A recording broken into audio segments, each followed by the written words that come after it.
Hello everyone, কেমন আছো সবাই? তো ওই দিন আমরা রাজীবদার ফেয়ারওয়েল দিচ্ছিলাম, আর সাথে সাথে আমাদের নাইট ডিউটিও ছিল, তাই আমরা একটু রেডি হয়ে তাড়াতাড়ি চলে এলাম। সাথে আমাদেরকে হোস্টেল থেকে পিক করে নিয়েছিল। আর এই জায়গাটায় এসে আমরা সবাই মিলে প্রথমে ওয়েট করছিলাম যে সবাই একবারে আসবে, তারপরে আমরা সেলিব্রেশন শুরু করব। এই হচ্ছে রাজীবদা। আমরা একটু মজা করছিলাম বসে বসে। তারপরে যেহেতু আমাদের নাইট ডিউটি আছে আর ইভিনিংয়েরও সব স্টাফ এসেছিল, তাই একটু তাড়াতাড়ি সেলিব্রেশনটা শুরু হয়ে গেল। আর কেক গিফটস যা ছিল এসে তারপর অ্যারেঞ্জ করা হলো।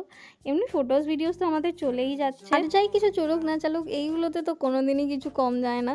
তারপরে কেক কাটিং হলো আর সবাই কেক খেলো। রাজীবদা আমাদের অ্যাসিস্ট্যান্ট ইনচার্জ ছিল, কিন্তু গত কয়েক মাস ধরে আমাদের ওয়ার্ড একটু আলাদা হয়ে যায়, তো আমরা তখন আলাদাই কাজ করছিলাম।